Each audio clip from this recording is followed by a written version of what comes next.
We're live now. Okay, welcome everyone. I always want to say really good to see you all. But of course, I can't see you all. What I can see is a little bit of Sanjay, and I can see Garavavati, who's going to be our main matter this evening. So it's really nice to be teaching with Garavavati. How many have we got just now, Sanjay? We've got 68. We've got 68 at the moment, so I hope you're all pouring in. We're going to start in a minute's time. I hope you're admiring my ironed shirt. That's not the usual thing that people say on YouTube, I know, but for me, it's quite a rarity to have an ironed shirt. Jana Varcha ironed it for me, and there's a big story about that, but I won't bother you with that just now. I'll just welcome you. So in a minute, we're going to start properly, and I'll try to move from fashion trivia to something a bit more important. Welcome to you, particularly if you're tuning in on the retreat. Welcome if you're tuning in on YouTube. And some of you, of course, are tuning in on YouTube later on. We've been having a lot of people watch the YouTube stream in catch-up. So welcome to you. Some people have been watching the stream all over the world. We go to bed at night and it's, 400 people have watched it, and then come the morning, 1,000 people have watched it, so it's gone around the world. So that's really exciting. Okay, it's 7 o'clock, so welcome everyone. As I've just said, but just in case you're just tuning in now, welcome to anyone who's tuning in from the retreat. We've got another full day of the retreat tomorrow, Saturday, and then we've got our special closing ceremony on Sunday morning. So we're starting to move to the latter part of the retreat. I know that it's gone. I know that it's been going deeper. I've been really hearing it's been going deeper. Today, for instance, I had a team meeting with everybody on the retreat, and really lovely to hear back from all of your discussion groups. So I've been hearing back from how people have been going, and I've been really struck by how much people have engaged with it, also how much that it's going deeper. And of course, when things go deeper, it gets a bit more turbulent. And you start to get a bit more ambivalent about it, to be honest. What was I doing this for? Why don't I just go to the park and sunbathe? So try and stick with it if you can. We've got this one more full day tomorrow, and then a closing ceremony on Sunday. See if you can come to everything, just even if you haven't come to very much yet. And even if you haven't actually, even if you're watching on YouTube and you've not registered for the retreat, I think you can still register for it. And then you could just do the whole of tomorrow and Sunday morning. And I can't guarantee you, but I'd almost guarantee you have a really good effect. Yeah. So see if you can tune in. That'd be great. So I'll say a little bit in a moment to introduce things, but before I started, I want to, particularly those of you on the retreat, and actually anyone listening just now, whether on catch up or whether live, I wanted to ask you to start thinking about what you want to do next. Well, first of all, start thinking about, do you want to do anything next? You don't have to. You can think, actually, I'll go back to the sunbathing idea. That was a good one. You don't need to do something next. It's completely your choice. If you do want to carry on learning with us at the London Buddhist Centre and exploring Buddhism, although, I often say that word doesn't really capture Buddhism. There's no word that really quite captures Buddhism. It's really exploring life. It's just that the Buddhist view of life is much deeper, much higher, and much broader than our view usually is. In fact, almost inevitably is. Yeah? Unless we're enlightened. Of course, I don't want to assume that no one's enlightened on the stream, but I'm not.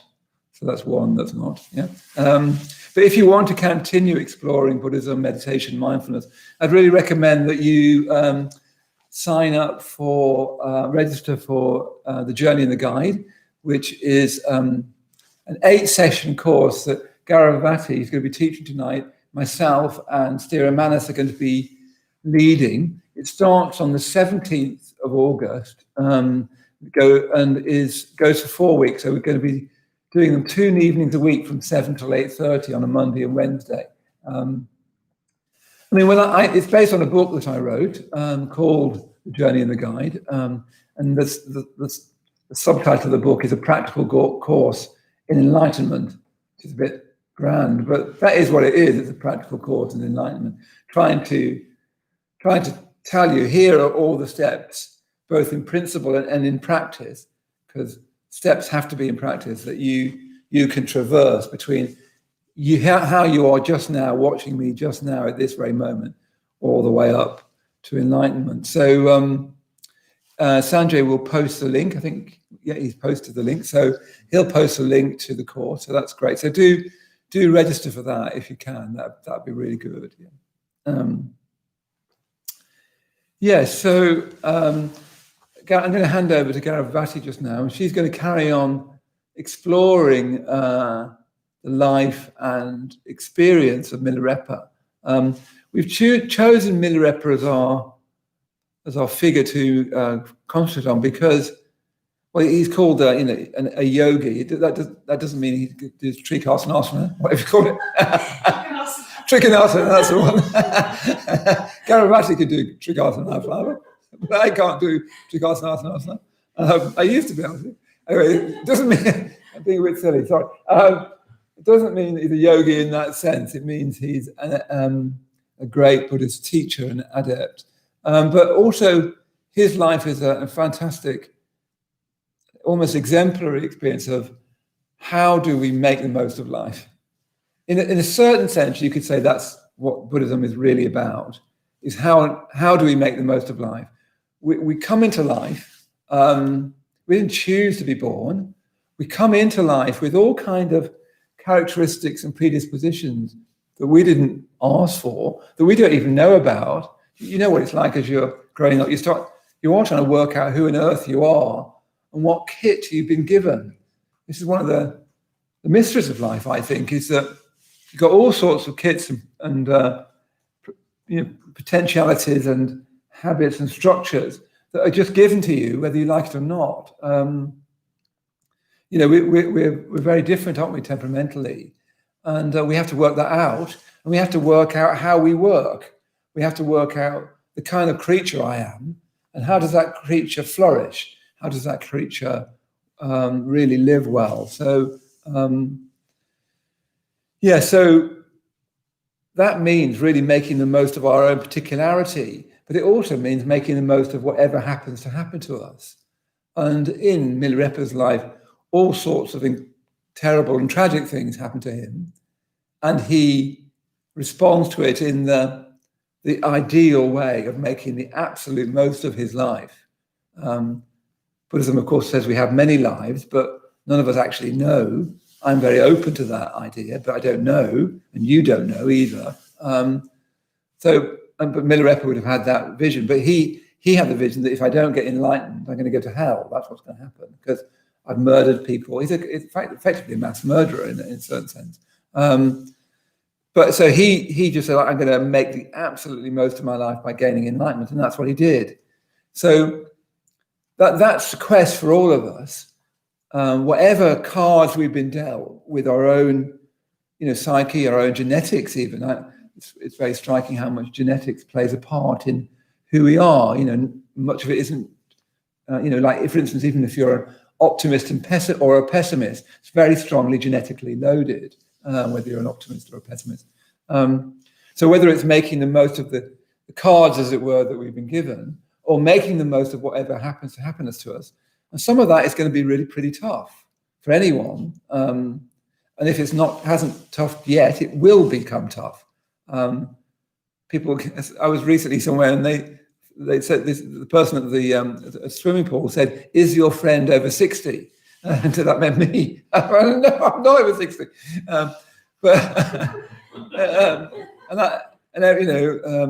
I said, "Don't worry, everybody thinks I'm over 60." I can feel I'm 59 now, which is like teetering on the brink. It's a bit much to make too much of that difference, isn't it? But I start to notice the beginnings of old age, which is like so not me. In my mind, I'm still young. Anyway, let's forget all about that. But you're trying to make the most of who you are. You're trying to make the most of what happens to you. So that's what really Buddhism is about. That's what Milarepa exemplifies, and that's what we're going to be exploring in this 8-session course that Garavavati and I are going to be leading. But I'm going to hand you over now to Garavavati to carry on with this story about Milarepa.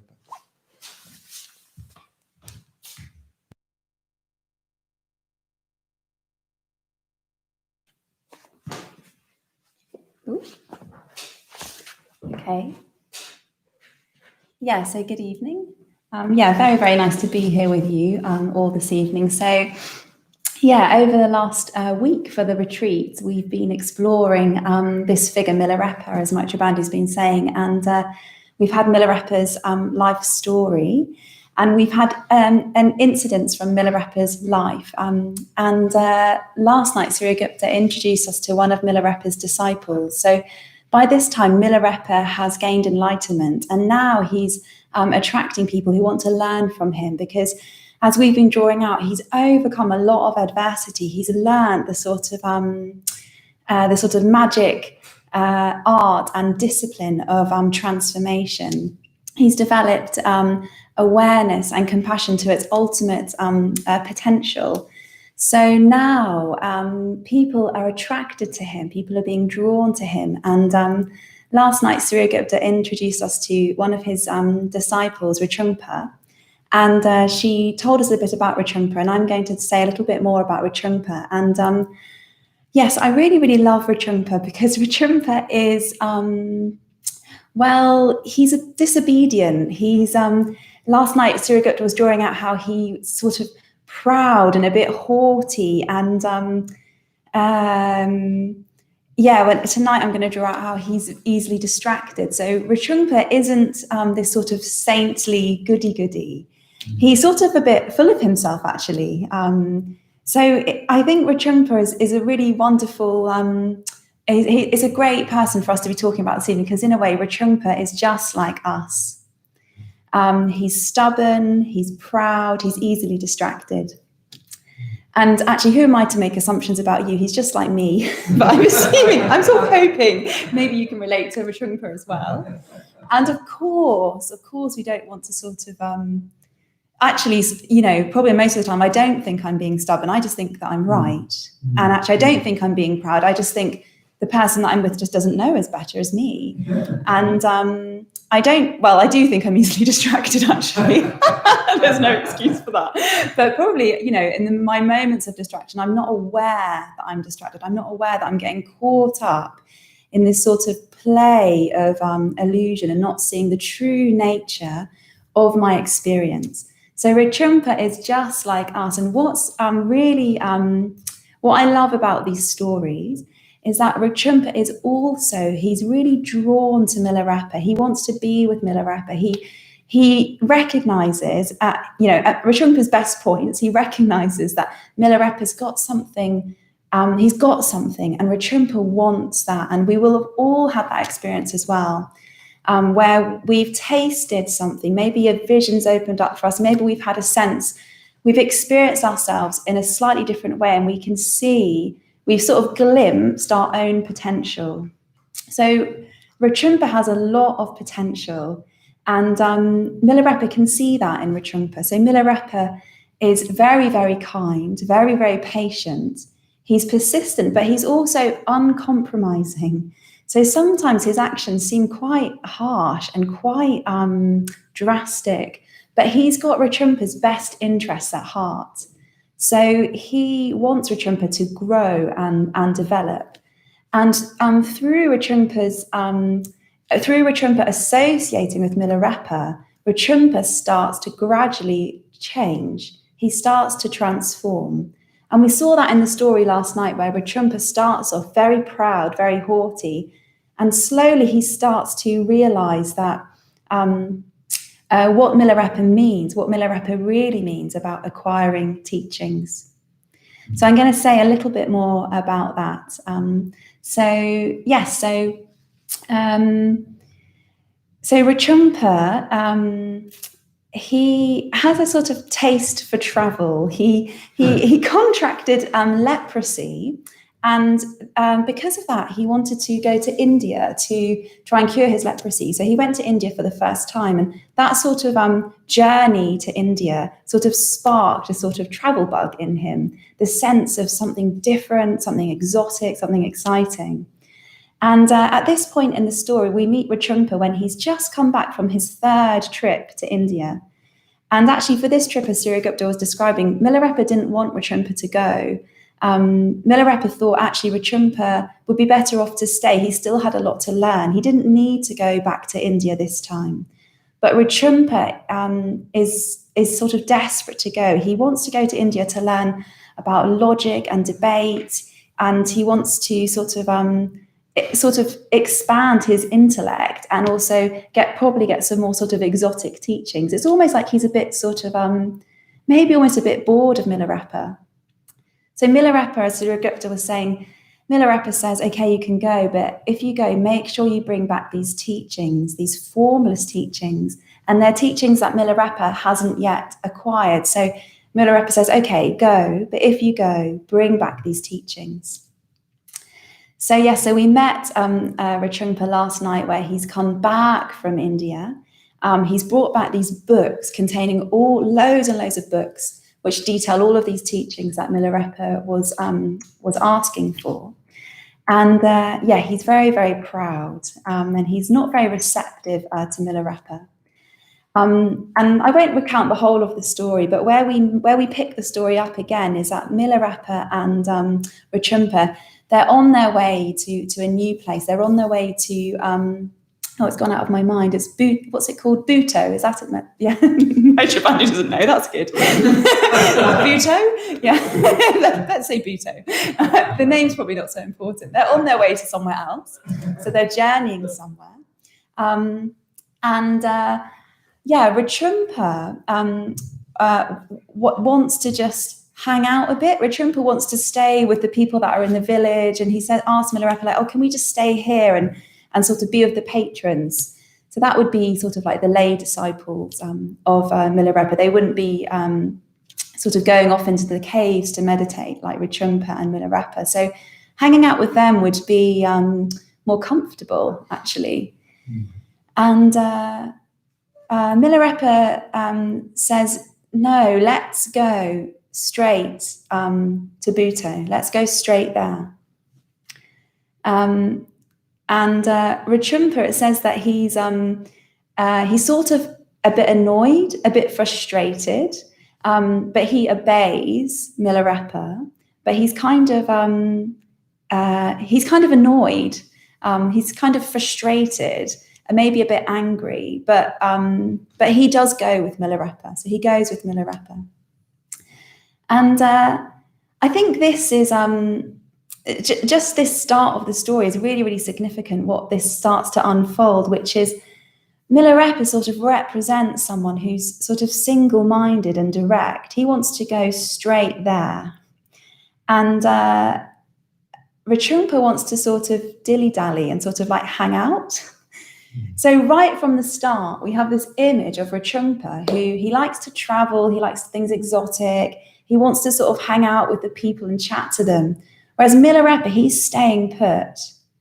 It's like the virtues of staying put and the virtues of going direct to the place that you've intended to go to.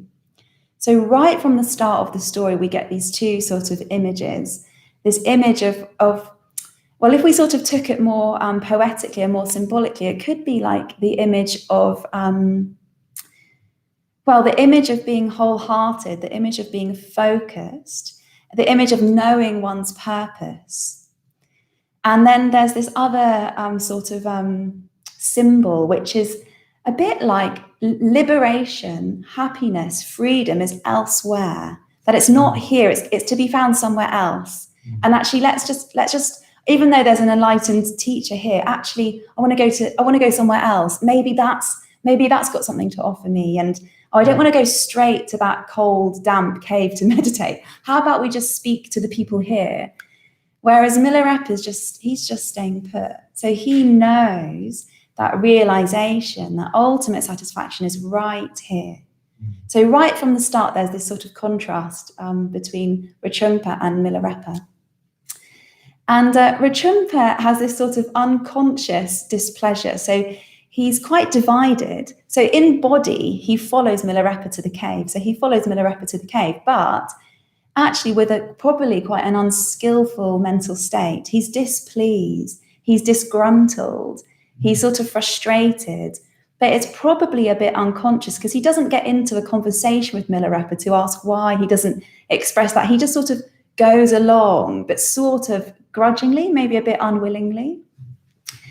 So, that's he's not single-minded and wholehearted like Milarepa. He's divided. He's not really sort of an integrated whole being. Part of him wants to follow Milarepa and go to the cave and meditate. Part of him probably does want to get enlightened, and probably quite a lot of him thinks he wants to get enlightened. But actually, there's another part that's more divided that wants to sort of go off. And that usually means trouble. That sense of being divided usually means trouble, this sort of unconscious divide. So, and I was thinking about this just for myself. So in meditation practice, I can experience this myself, and I'm guessing that you'll probably be able to experience this too, is that I go to my meditation cushions, I sit down, I have an intention to meditate, and maybe I've got quite a strong sort of desire actually for something more meaningful. I want to feel more relaxed. I want to feel calm. Maybe I'm in touch with wanting to have a bigger perspective, to have insight, even maybe to get enlightened. Although actually I don't often sit down to meditate thinking I want to get enlightened, but maybe I should, but I don't, just to be totally honest. And then what happens is I can meet lots of resistance. I get really distracted. So part of me wants to meditate, but there's another part that can sometimes be strong, like really, really strong, that wants to be doing something else. So I can experience that sense of divide as well. And I wonder if you've had that experience as well. In fact, I'm sure you will have done. So we can sort of have this resistance to doing the sort of skillful thing. It doesn't even need to be in meditation practice. Sometimes it can just be in our general lives, like, you know, that thing where you make that promise to yourself that you're going to turn your phone off at 10 p.m. and then it's like 11:30 p.m. and you're just scrolling cyberspace.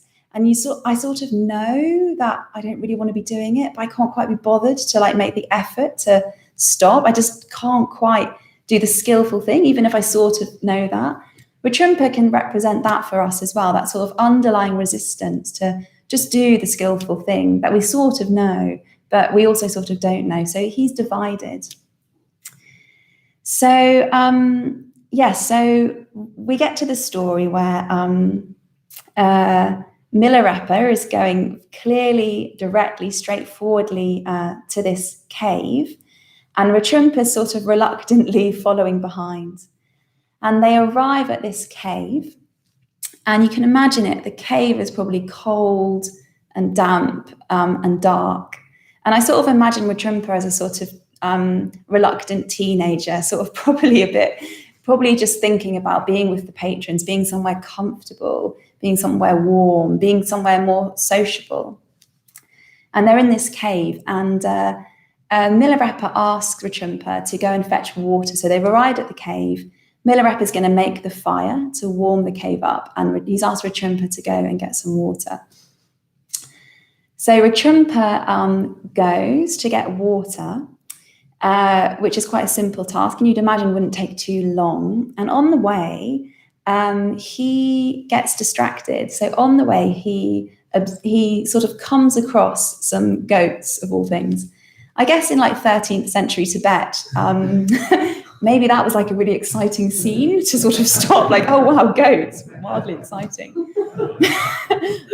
I'm just thinking of this now. I wonder what the equivalent is. Anyway, he walks across and he sees some goats. So as you do, he stops to watch the goats. And at this point, I'm going to read you this sort of scene that he observes of these goats. And I'm sure you're all on the edge of your seats wondering what these goats are doing. Yeah, so he's gone to fetch this water, and he's actually got the water. So he's had enough sort of mindfulness of purpose to go and collect the water. He goes to get the water, and on his way back. So on his way back to the hermitage with the water, Ritrimpa reached a slope from where he could see below him the great delightful plateau between Buto and Jipyu. He saw in the center a mountain. Oh, sorry. He saw in the center a mountain she-goat giving birth to a kid. Then the mother and daughter each gave birth to another kid. They, in turn, bore more kids until eventually there were 200 of them. That's not it. I mean, it's pretty amazing, but it goes on. So these wild mountain goats frisked about so happily with such innocence and spontaneity that Ritrimpa was amazed. He thought, these mountain goats are even livelier and in many ways better than those of Bultang. The Bultang goats are like so boring. The Bhutto goats are like wild and frisky. So with great interest, he watched them play for some time. Okay, so Ritrimpa, he has the water. He's sort of completed half of the task. Milarepa's asked him to go and get the water. He's got the water, but on his way back, he's seen these goats. And so what can this sort of tell us about ourselves, this watching the goats? So let me try and unpack it a bit. So the goats, Ritrimpa is watching these goats. So it starts off with one goat and it multiplies to 200. So there's a sense of actually a long time passing. And it's even thought that it could be years passing, where Ritrimpa is watching this sort of scene unfold of these goats, this she-goat giving birth. The goat lives, it probably gives birth to another goat, and it dies. And then that cycle continues and continues and continues. So Ritrimpa, on his way back to deliver the water to Milarepa, he gets caught up in this scene of birth, of life, of death. And it unfolds again and again and again and again.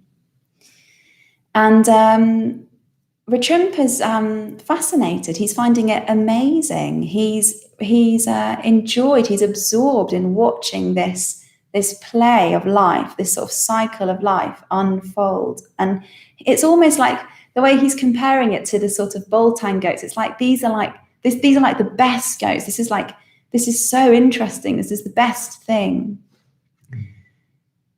So it could be seen, we could interpret this part of the story that these goats coming into being, unfolding in their lives and coming out of being could be seen as a symbol for life, but a particular aspect of life.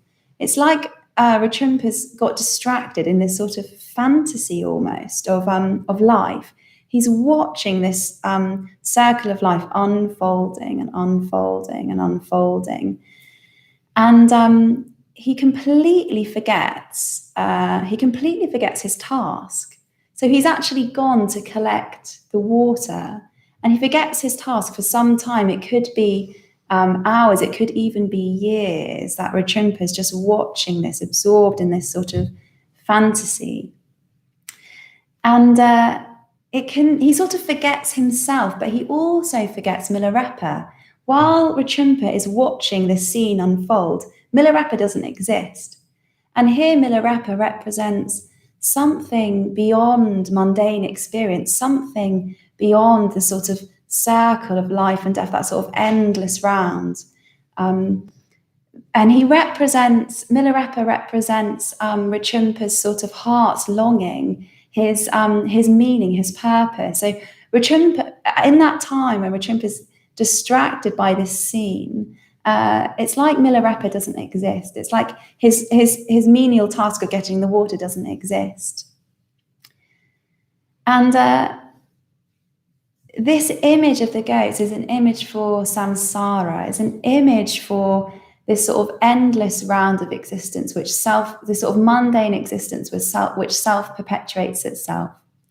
So samsara is a sort of is a Buddhist sort of term for a particular way that we can relate to the world, where there's just one horizontal plane. There's no sort of a richness, no real beauty, nothing sacred.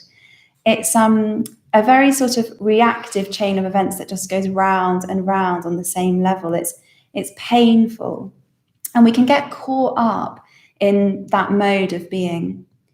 What we've been doing on this retreat with our morning meditation workshops is we've been trying to look at our lives through a different lens. We've been trying to see through that delusion that we're fixed and that we're separate, that there's a sort of separate fixed me out here and a separate fixed world out there. And we've been trying to look at our experience, feel our experience, and see that actually it's much, much more mysterious. It's much, much more unknowable, much more beautiful. And we've been trying to see the true nature of our experience, that it's constantly changing, that actually it's tinged with pain, that it's much more mysterious than something fixed out here and fixed out there. There's something, those labels, they sort of hinder that sense of satisfaction and that sense of connection. So Rinpoche's got caught up in seeing, not really seeing this, the world as it really is. He's caught up in this sort of fantasy. He's just seeing the sort of pleasant aspect of it. He's not really seeing the true nature of the experience. And through that, he forgets himself. He forgets his purpose. He forgets Milarepa. And that has consequences for him, which we'll learn later. So that has particular consequences for him. So I wanted to say something else about samsara. Maitri Bandhi, can you help me out? Yeah, there's something about this lens. Maitri just looking at me perplexed. This is where there's an offstage whisper. Maybe you'll get to it when you do the meditation. You can draw it out a bit more if there's something I've missed. Yeah. So what the other thing that I wanted to say is that Rinpoche, he loses his sense of awareness. So when he sort of sees this sort of play of goats, these goats, populating, he loses awareness. He loses his mindfulness of purpose. He forgets why he set out. And this is a really, really important thing to draw out, I think, about the sort of Buddhist conception of mindfulness, is that mindfulness isn't just about being aware of the present moment. It's not just about mindfully applying body cream to yourself or mindfully drinking coffee. You can sort of do mindful chocolate eating or mindful wine tasting, can't you? Where you're really feeling the sensations. It's all about the present moment. But the Buddhist idea of mindfulness is much, much bigger than that. It's much more significant. The Buddhist concept of mindfulness has an ethical dimension, but it also has a dimension of knowing our purpose, of recalling reality, of recalling what's of true value and what's of true meaning. So through this sort of distraction and fantasy, Rinpoche loses his mindfulness of purpose. And that's symbolized by him sort of forgetting to take the urgency of taking the water back to Milarepa, which probably is quite urgent. He forgets to take it back. So it's symbolized in that he loses that continuity of purpose. He gets caught up with these goats. What are they doing? Yeah, giving birth. I was going to say giving birth to each other, but that's not quite right. Populating. So this is what I want to say about samsara. So Rinpoche isn't looking at those goats and looking to sort of see the true nature of them. He's not engaging wholeheartedly and seeing, oh yes, things come into being, things go out of being. This is what life is like. And this can be painful. And this points to the fact that I don't exist in the way I think I do. And those goats don't exist in the way I think they do. I'm not so fixed and separate. So Rinpoche isn't looking at those goats with that lens. he's looking at them and saying, wow, this is amazing. This is like the most entertaining thing I've seen for days. This is so much better than like meditating on reality. Like these goats are great. So he's got completely caught up in that. And it's like a sort of, it's probably just really, really pleasurable for him. He's got lost in the pleasure of it. And I'm sure we can all relate to that. It's like when something really sort of pleasurable happens, we can sort of lose a sense of reality, can't we? My friend calls when someone's in the first few months of a relationship, she says, oh yes, they're lost in the love tunnel. It's a bit like, you know, when your friend falls in love and you don't hear from them for like 3 months because they're just in love. And then suddenly they realize that the lover isn't as perfect as they thought they were, and they want to sort of, you know, meet up for coffee with you again. So it's a bit like that. We sort of lose touch with what's important. We get caught up in the pleasure. We don't see its real nature. So yes, Rinpoche, and that's like us, isn't it? We're just like that. We do that all the time. We remember, we forget. We remember, we forget. We do that in the course of one sitting meditation, and we do it throughout our lives. And I just wanted to say that it's me and Maitra Bandhu and all the other order members. Well, maybe not. Actually, I can't speak for everyone. I can speak for myself. Maybe Maitra Bandhu as well. Maitra Bandhu is nodding. We're not exempt from that. Just because we live in a Buddhist community, we work at the Buddhist Center. We spend, you know, probably most of our time at the Buddhist Center. Actually, if you're a Mitra, if you're a GFR Mitra, you're not exempt from forgetting, even if all the external things that you're doing with your life are pointing towards that, you know, you're a Buddhist, you're doing this, you're not exempt. I'm not exempt. I forget all the time.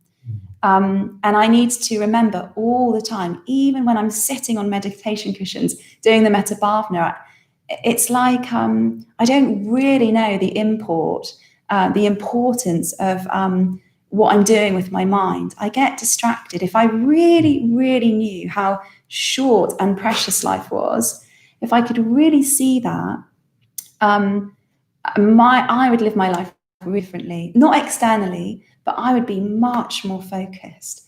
I wouldn't get distracted. Why would I?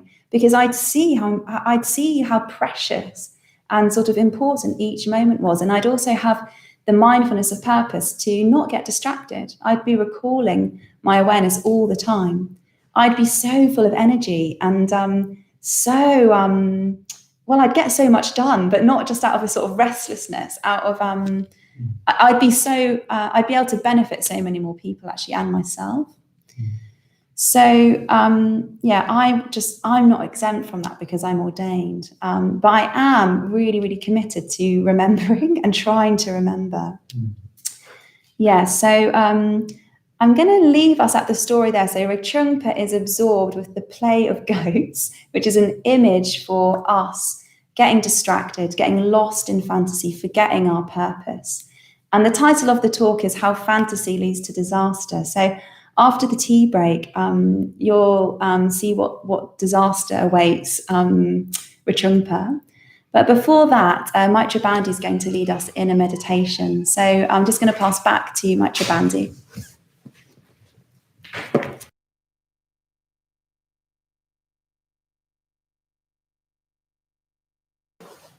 That's great. Thanks very much, Garavavati. That's really, really good. That's really good. Sorry I didn't step in to help. I couldn't see anything that needed help with. That's great. That was really good. Okay, so we'll come back to the disaster of looking at goats copulating after the tea break. So what we're going to do now is let's just have a short period of meditation. It's really important, isn't it? We don't want to get too much about talking and so on. So let's just have a short period of meditation. So you might want to turn down the light of your screen. We'll turn the lights down here. We even on this retreat we're having to look into the screen so much. You want to make sure you can turn it down a bit. So when you're ready, closing your eyes.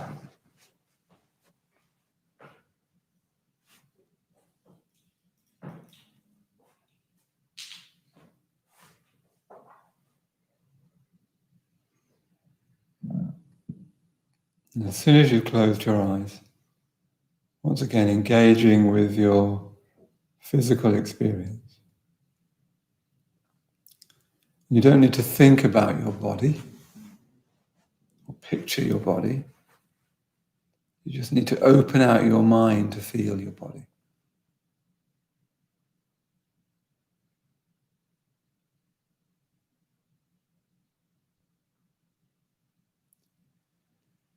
And how does your body feel just now?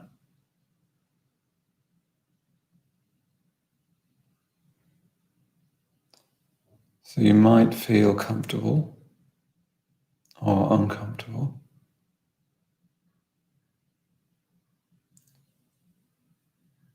One of the things we need to learn in life is just to experience whatever's there without wishing away uncomfortable experience or grabbing at pleasant experience. Because that just doesn't work. It makes uncomfortable experience more uncomfortable. It tends to vitiate pleasant experience.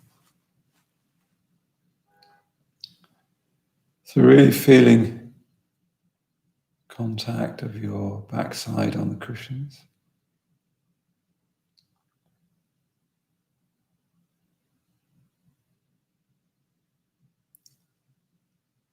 And what do you actually feel there? So you don't need to think about it or picture it. You just feel that support, that pressure.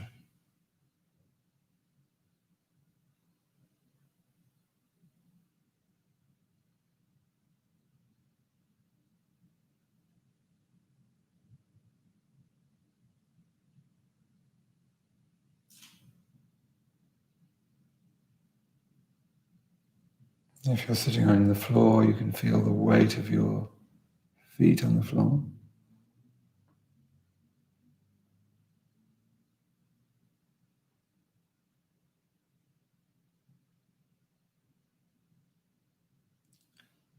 You might feel your knees on the floor if you're sitting on the floor.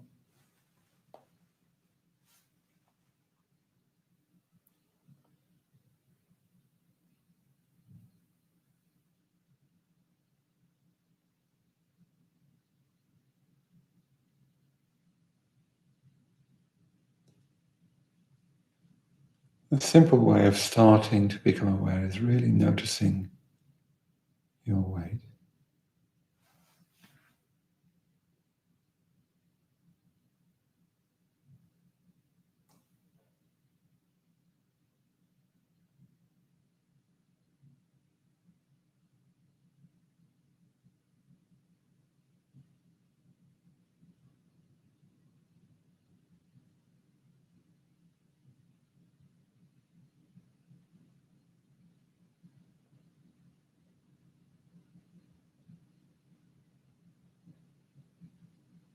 And then see if you can soften your face. So we're all of us looking into Zoom a lot at the moment, and Zoom has become what we're doing. So that brings quite a lot of strain to the eyes, to the brow. So just see if you can soften your eyes, soften your brow.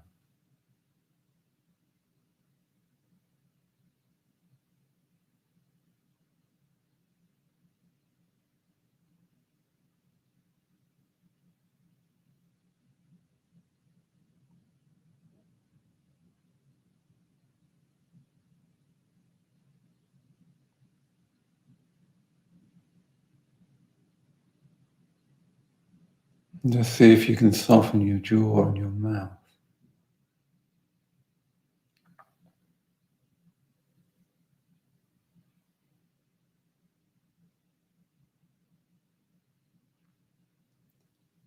Sometimes we're really gripping on with our jaw and our mouth. Don't need to do that now.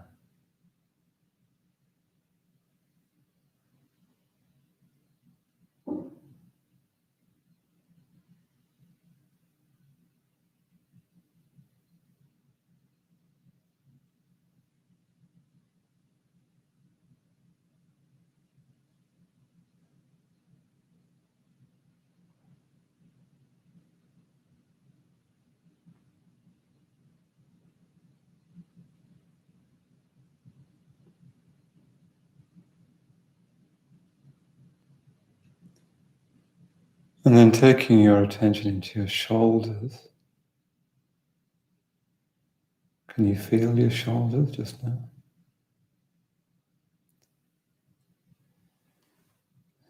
And quite often there's tension and tightness in the shoulders, or at least some discomfort in your shoulders and your neck.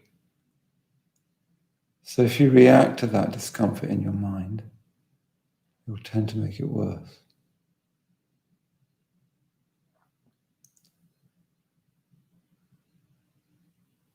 So taking your mind into the sensations of your shoulders.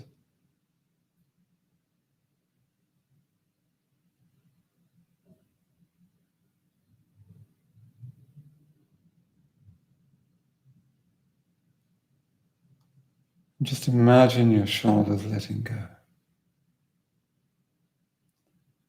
And the shoulder blades dropping down your back.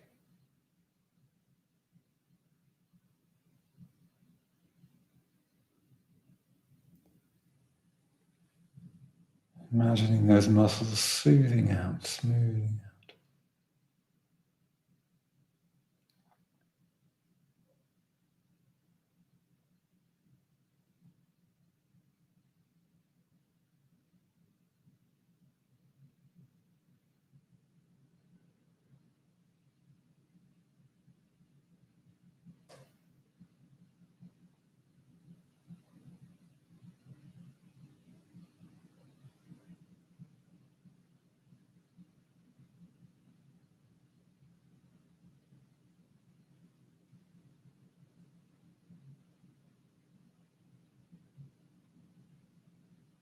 And then again, see if you can feel your belly. So again, you don't need to think about your belly. Just feel what you can feel now.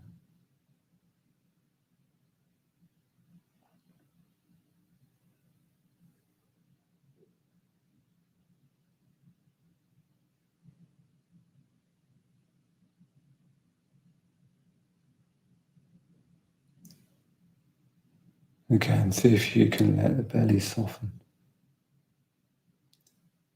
So that more and more of your weight can drop down.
So your whole system is calming down, quietening down.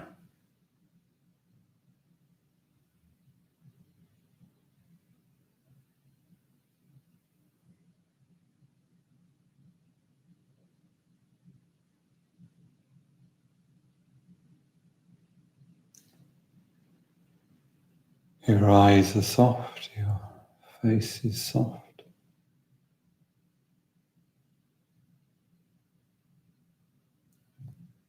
You can let go of your shoulders.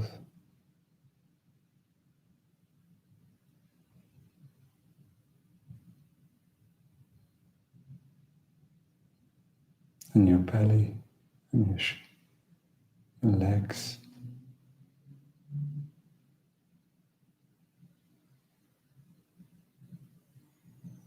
Calming the body, calming your mind.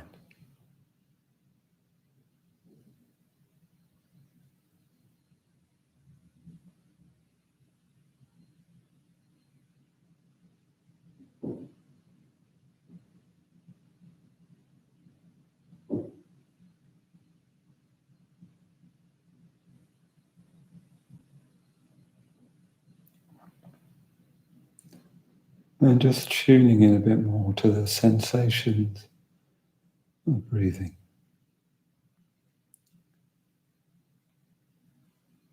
So the breath is massaging your body from the inside. And that's a sensual experience.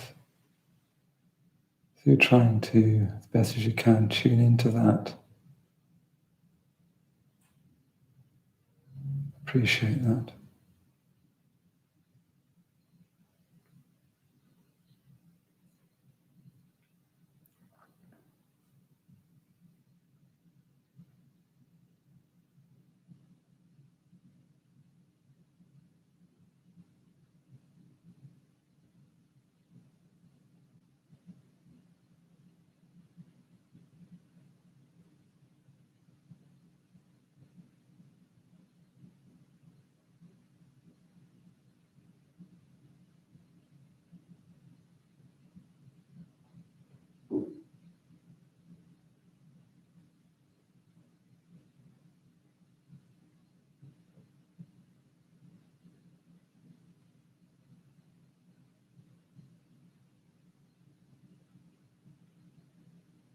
Feeling the breath coming in,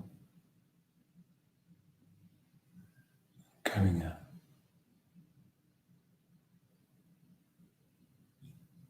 See if you can follow the whole breath in and the whole breath out.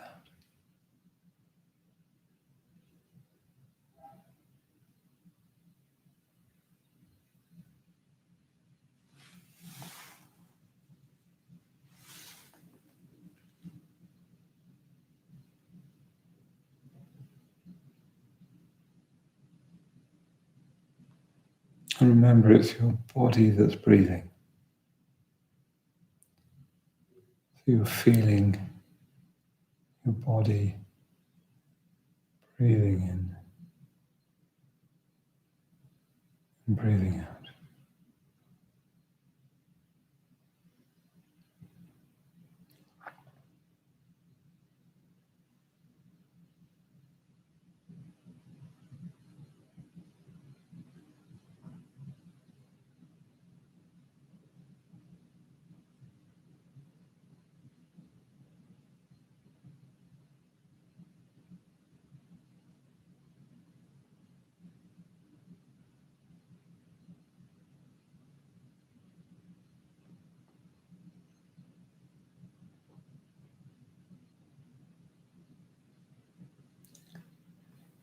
If your mind goes away, that's all right. Don't make any fuss about that.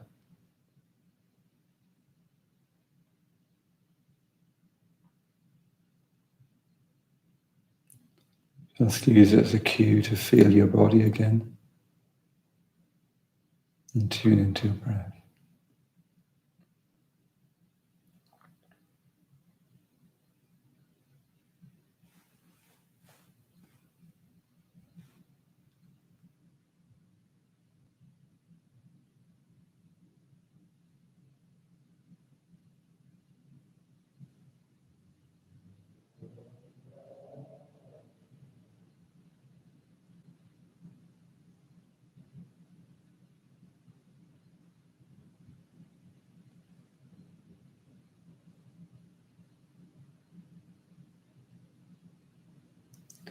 And then expanding your awareness around your breath to include more and more of your body, the sensations as you feel them in your body.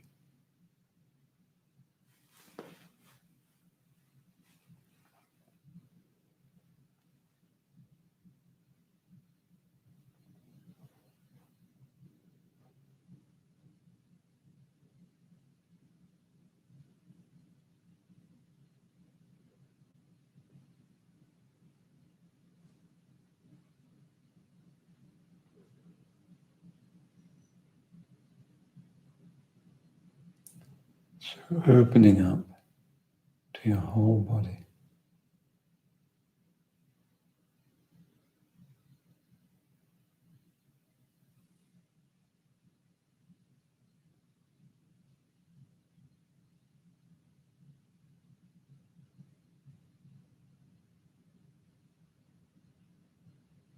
Then opening up beyond that to the sounds around you, wherever you are just now.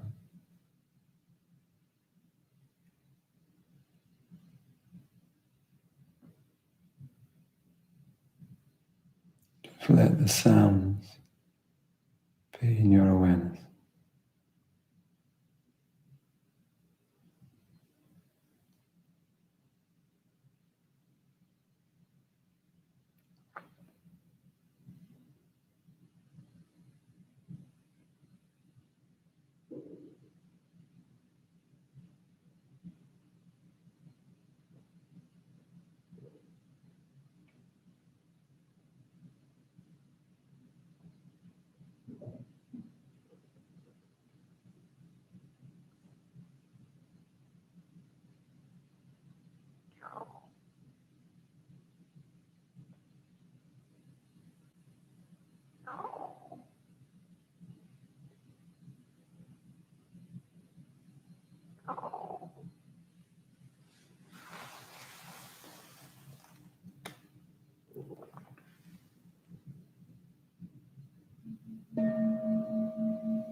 Okay, good.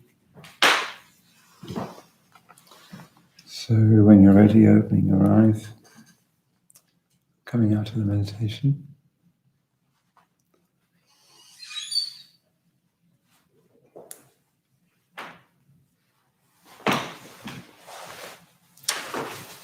So we're going to have a short break now, around 10 minutes, a bit less than 10 minutes. So what'll happen, you can have to stretch your legs, wander out into the garden if you have such a luxury, grab yourself a cup of tea or something, and then we'll start again at 8:05. We might redo the candles here, and yeah, we'll start at 8:05, and Garavavati which left us on a cliffhanger. We're going to move into disaster. Next, we've done fantasy, and then after that, there'll be a time for questions. So do put your questions in the chat box, and yeah, then we'll wind up as usual with a short Buddhist ritual that I'll lead at the end. But let's have a cup of something just now, and and then we'll come back at 8:05, and with Garavati saying a bit more, carrying on the story from where she's left. See you in a moment.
Great. Okay, so yeah, welcome back. Hope you didn't get distracted by any goats on your way to get a drink. So yeah, I'm going to pick up the rest of the story. Actually, tomorrow night, Jnana Vacha, this story will continue beyond this evening. Jnana Vacha is going to be telling, exploring more about the disastrous consequences of Rinpoche's fantasy. So yeah, you can tune in tomorrow night as well for the rest of the story, but I'll just continue a little bit before the questions. So yeah, we're left where Rinpoche is lost in this fantasy of the goats. He's forgotten his purpose for the water.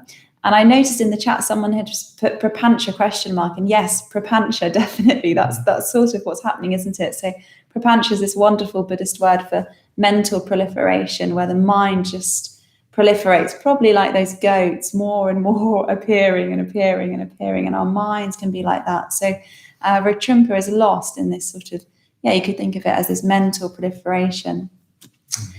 Meanwhile, Milarepa is back in the cave, and he's made a fire.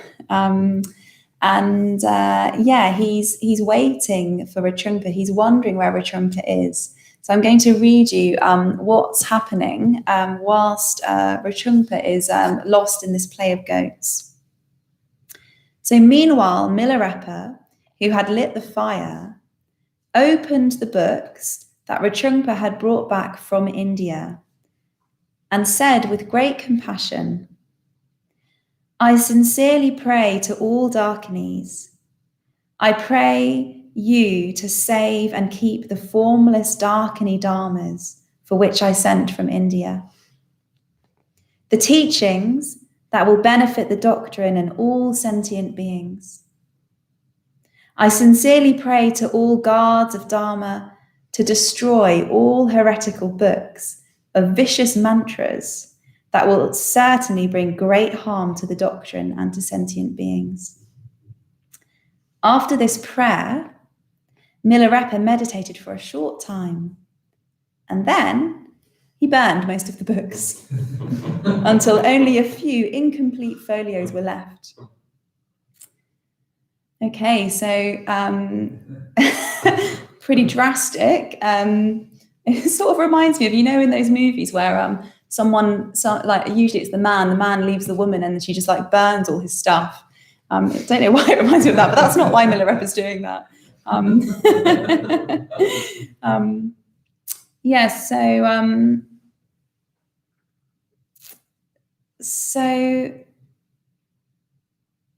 yeah, how we can interpret this is Milarepa's he said to Rinpoche, if you go away to India, almost like the thing that will make it worth your while is if you bring back these precious teachings, if you acquire these precious teachings. And Rinpoche sort of thought of that as like bringing back the books. So he sort of brought back the books, and then he's brought back the books. The books are in the cave with Milarepa, but where's Rinpoche? Rinpoche's off. He's gone to get the water, and he's off. He's lost in fantasy and distraction. He's he's sort of forgotten about Milarepa, forgotten about those formless teachings.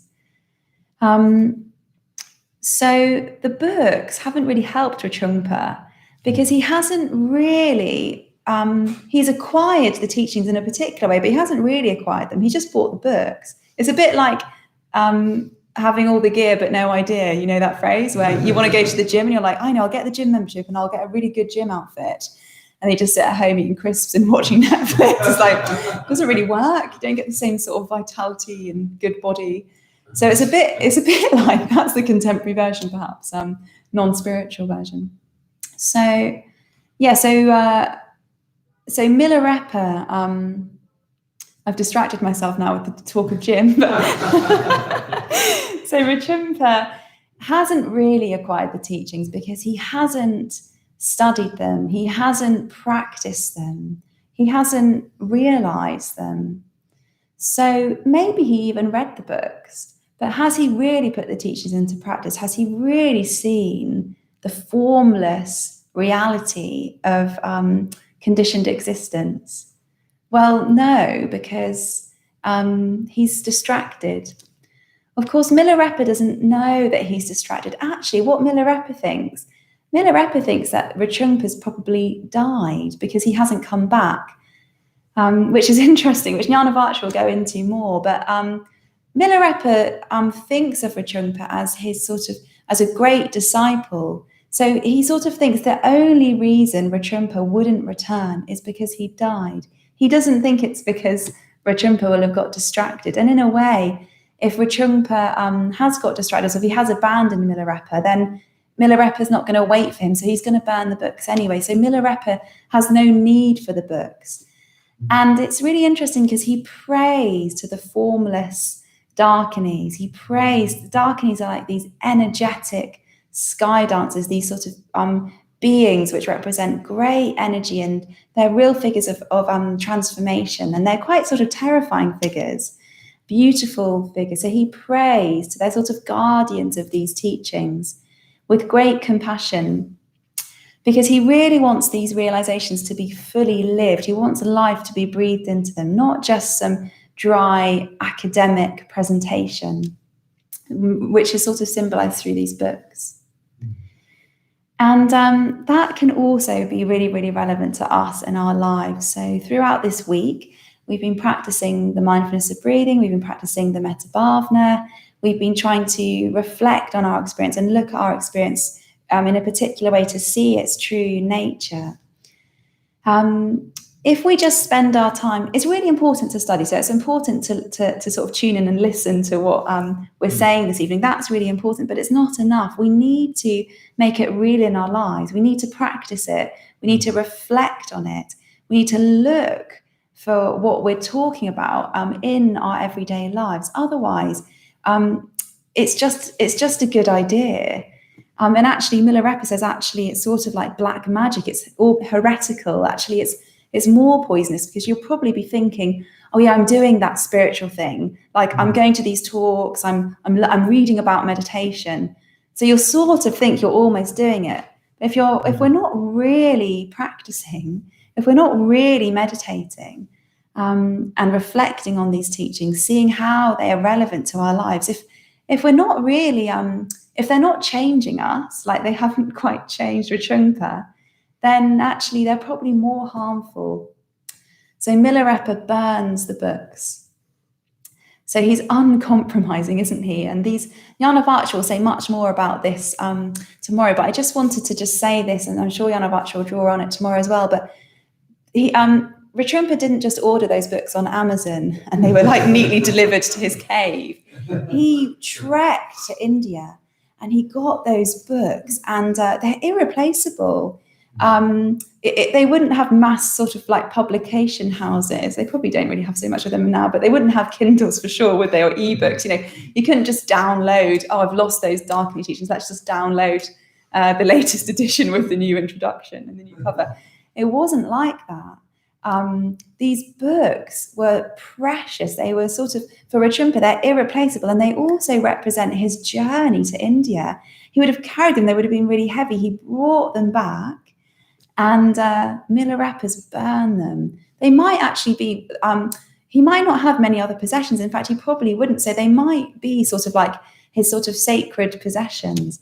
And Milarepa's burned his books. So whilst Rinpoche's lost in this fantasy, Milarepa burns the books. And as the books are burning, actually, Rinpoche sort of comes to, he is not because of the books burning, but he just, he's watching the goats. He actually sees this other goat sort of rounding up all the other goats and sort of shepherding them across the mountain. And it reminds him of Milarepa. It reminds him of his teacher. There's so much imagery around this, and I haven't got time to go into it, but there's something about we need a guide. Our minds are like, they're a bit like sheep off in lots of different directions. And these teachings can be like a compass. Sorry, changing the metaphor. Let's go back. These teachings can be like a sort of like a sheepdog rounding us up, taking us in the direction. The Dharma is like this compass for our lives. And it's almost like seeing this one sheep acting as the sort Sorry, they're not sheep, are they? They're goats. I was thinking, oh gosh. Mindfulness. They're not sheep, but I think I was thinking of sheep because we don't have many goats, do we, in this country? I'm used to sheep. Anyway, so I've never seen goats sort of herding. Anyway, we do get goat herds because there's that song, isn't there? But I won't sing it to you. So anyway, there's goats. One goat's herding up the goat, a bit like sheep. You might have seen sheep. Need to compose myself. So it reminds him of Milarepa, and it's really significant, this part, because suddenly he's jolted. It's like he remembers he was going in a direction too. He had a purpose. He was heading for somewhere. And actually Milarepa was guiding him. So he suddenly remembers, oh gosh, Milarepa. And he thinks, oh my God, I've got to get back because Milarepa is going to be really annoyed. I've been gone for ages and he doesn't even know how long he's been gone for. So he remembers. It's a moment of recollection. He gathers himself up. He heads back to the cave. And what does he encounter when he comes back to the cave? He sees smoke coming out of the cave. And he enters the cave and he sees that Milarepa has burnt his books. And in the story, it says his heart is torn asunder. So it's this great sort of tragedy for Rinpoche that the books have been burnt. He's got back to the cave and these precious objects, what they represent for him, are destroyed. So that's the disaster. And Jnanavacha is going to be exploring. He's going to tell more of the story and exploring the significance of Milarepa burning the book. So why does Milarepa do this to Rinpoche? It's very, very strong. Jnanavacha is going to unpack more of that significance and give the next sort of installment and actually the completion of the story. Okay, so I'll leave you there with our story of Milarepa and Rinpoche. And tomorrow Jnanavacha will say more. But for tonight, there's going to be the opportunity now to ask questions. And I'm going to, it's like we're on a show, I'm going to invite Maitreya Bandhu back in front of the camera. So Maitreya Bandhu and I will see if we can answer your questions. So you can type your questions now in the chat. I'm going to move over.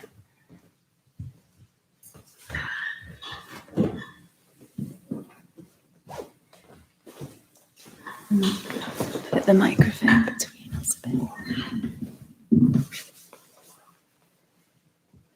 Okay.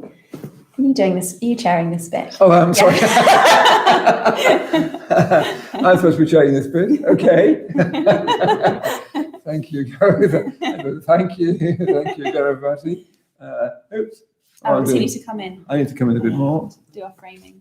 Okay, is that better? I'm now beautifully framed, I hope. Thank you, Garavavati. That's really, really lovely. Yeah, and it'll be lovely to continue it as well, won't it, tomorrow night with Jnanavacha. So yes, the idea. Sorry, I'm so absorbed in your story. I've kind of forgotten what I'm doing. I'm like Milarepa, except for you're not. You weren't that absorbed in the story. Anyway, normal service will be resumed as soon as possible. So, yes, this is a chance to ask questions. So let's just see if there are any. We've got Wayne here, who's volunteering, just like Sanjay is. Wayne's come over to volunteer. So Wayne is going to be our question master for today. So Wayne, any questions? Yes, Kate Chapman would like you to tell her a little bit more about the darkness. Oh. The darkness, yeah. So Kate would like to know more about the darkness. Oh gosh, I don't know what to say. Have you got something on the top of your mind? I could say something and then you could continue. Okay. Yeah. So yeah, the Darkinis, the translation for Darkini is sky dancer, isn't it? So they're these female forms that sort of dance in the sky, and often they're depicted naked. So then their sort of nakedness represents that they're sort of naked to reality. They're completely free and liberated, and they're sort of wild. These sort of wild women, and they're symbols for energy and liberation. And it's sort of said to be sort of almost terrifying to call on a Darkini, because if you call on the Darkini, they'll come. And you don't know what they'll bring, but usually they bring destruction. So they're often connected with destruction. What they destroy is greed, hatred, and delusion. So it's really interesting, actually, in the story that Milarepa burns the books and he prays to the Darkinis, because the action of burning the book is an action of destruction, but it's for the benefit of Rinpoche. Rinpoche is unnecessarily attached to the books, and they're harming him, actually. So Milarepa cuts that off, which is painful for Rinpoche, and you'll learn more about that tomorrow. But actually, it's a compassionate act, and that's what the Darkini is, the sort of symbolism of the Darkini. That's right. I was just thinking, what Sangharakshita, the founder of this movement, he thinks of the Darkinis as well as being what happens when you get into genuine communication. He links them very much to real communication when something sparks off between you, where, how sometimes with communication, you say your bit, they say their bit. Neither of you are that intrinsically interested, but sometimes you catch on something that both of you are intrinsically interested in, and the Darkini is what appears out of that. Yeah. So they're like an image for genuine communication, where you're truthful, and the energy that gets released in genuine communication. That's one of the things that Bhante Sangharakshita thinks about the Darkinis. But they're images of freedom, incredible freedom. And they're terrifying because we'd be terrified about freedom. So another question. Yes, Oliver asks, given that Milarepa is already enlightened, isn't Rinpoche's biggest resource right under his nose, and he's just missing that? Yes.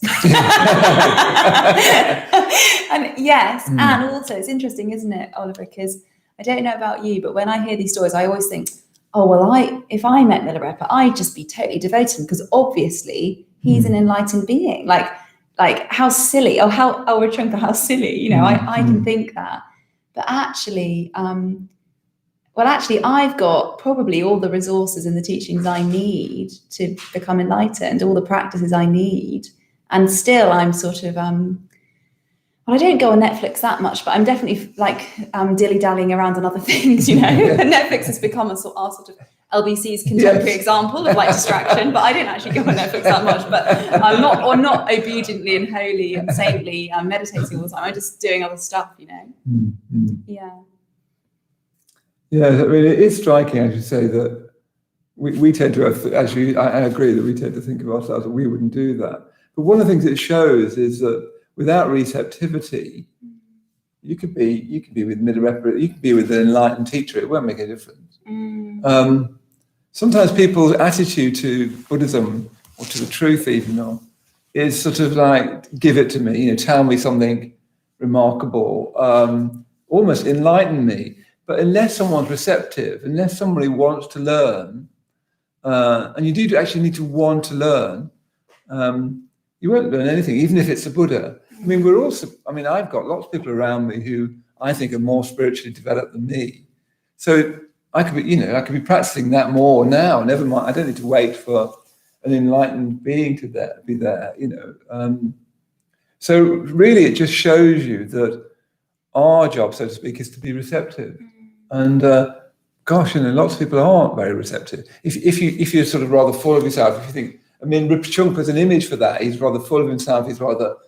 He sort of thinks highly of himself, which in some sense is sort of great. He's sort of healthy in that way. But it also means, could you ever just actually learn something? So it's striking to me that without receptivity, you could have Milarepa or the Buddha next to you, and it won't make any difference. Yeah. And I wonder if this is right, you can correct me if this is right, I wonder if it can also go the other way in terms of not being receptive, where you just think you're so bad, you could never possibly do it. Because you might think, but I'm not proud. I don't think I'm great. Actually, I think I'm really rubbish. I don't think I'm not good enough to do this. I'm rubbish at meditating, and I'm not intelligent, and, can have the other flip side of It's the same thing, isn't it? It's like inverted pride. Inverted pride. I was going to say pride gone wrong, but it's just like an inverted pride of thinking that you can't that you're special in a way. It is a sort of specialness that you can't do it. And then that is also a lack of receptivity as well. Inverted pride is a sort of more complicated version of pride. It would be better to be, particularly, I think ordinary pride, like thinking that you're wonderful and fantastic and know everything, is fine until you're about 25. After then, it really needs to be deregulated, I think. Up to 25, it's forgivable and rather charming, you know, when people, but after that, it's not a good look. So let's, with that rather trivial remark, let's go on to another question. Yes, Ritu, I hope I'm pronouncing that right. Ritu asks, why are we so fearful to head to the light of enlightenment? How do we look to overcome this? I mean, one of the things that was striking me with Garavavati telling the story, it's sort of answering the question a bit circuitously, but one of the things that's striking me is that Rachungpa watches the goats, and he watches the goats copulate, and they multiply, and it goes from one goat to 200. And actually, even though you were saying sort of birth and death, and death I don't think is mentioned, is it?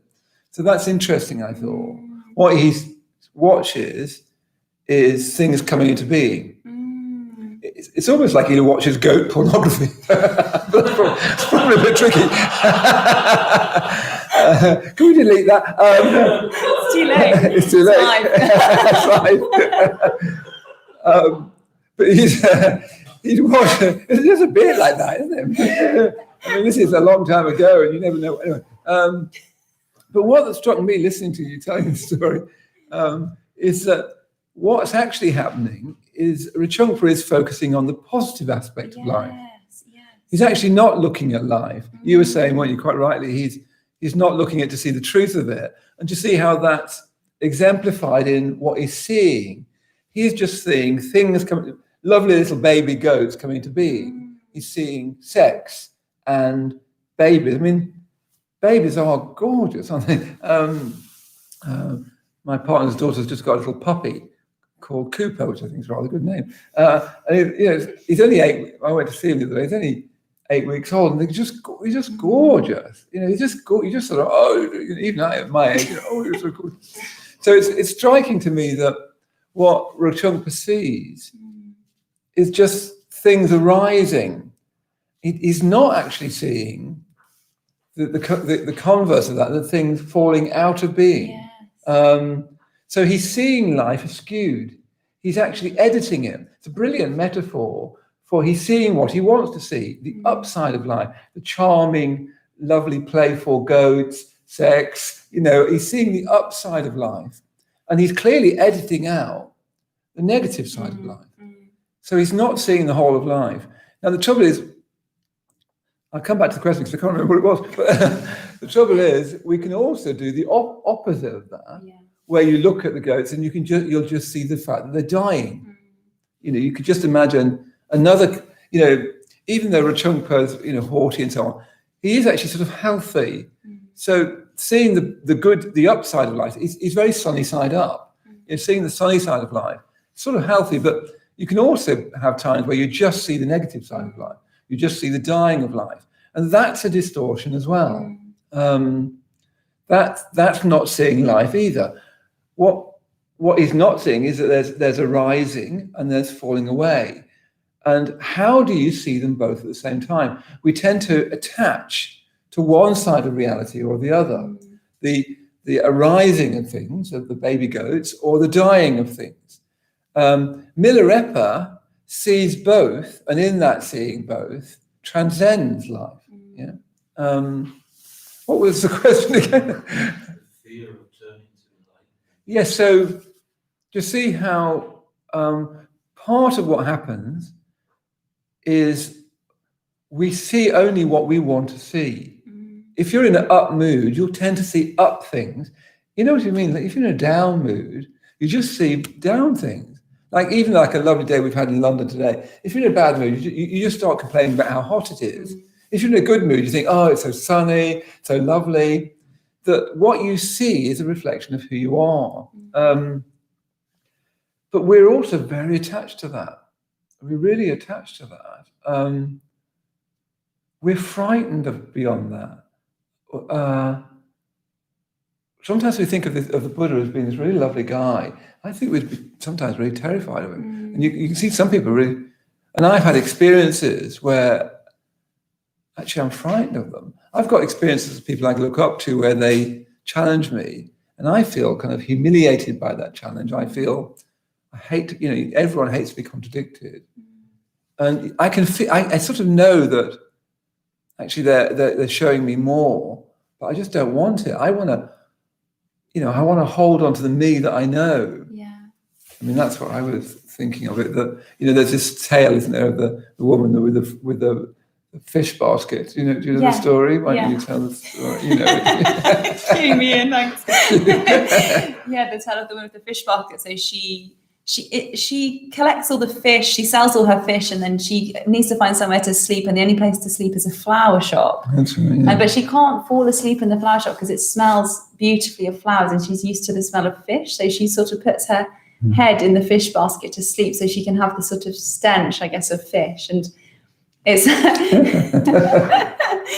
moral of that story is, and it's something about, even though that smells unpleasant, it's familiar to her. So it's like she can't really relax into sleep because the beautiful smell of the flowers is so unfamiliar, and we can be a bit like that. So even though we know, we might even have a glimpse, or we might have even experienced that we can be in the world in a different way. The pull of the familiar and can be so strong, and also our habits, they carve really deep grooves. So even if we really want to change, we just sometimes can get unconsciously drawn back to just the familiar groove. So I guess there's lots of reasons, isn't there? Sometimes it's not knowing, but sometimes it's just like our habits can have a really strong momentum, which takes time to they take time to chip away at. Yeah. That's really interesting, because it reminds me of something again that Sangharakshita, the founder, Bhante just means reverend teacher. That's what we usually say. He once said that if you don't have a strong enough connection with the Sangha, by which we mean a kind of spiritual community, or I don't even like spiritual, but an aspirational community, a community of people who are questioning after the truth, if you're not really relating to those people so that the darkening can arise, so there's these sparks of genuine communication, he says that you're most likely to be reborn in your own family. Which is really striking, isn't it? Yeah. Have you not heard that? No. Yeah, so it says that you're most likely to be reborn in your own family, because that's the familiar. That's what reminded me of it, because you'll tend to go back to the familiar, even if the familiar is very painful, because consciousness and world sort of fit each other. Have you noticed that with your friends sometimes when, I'm sort of going off a bit, but when they say things to you and think, yeah, that's so like you, that happened to you. It's like the world is like the set for the actor, and the set fits the actor, and the actor fits the set. You can meet your friends and think, gosh, that sort of thing so often happens to you. That's something to do with this mysterious working out of karma, that world and mind are in this sort of embrace, and they're sort of dancing together.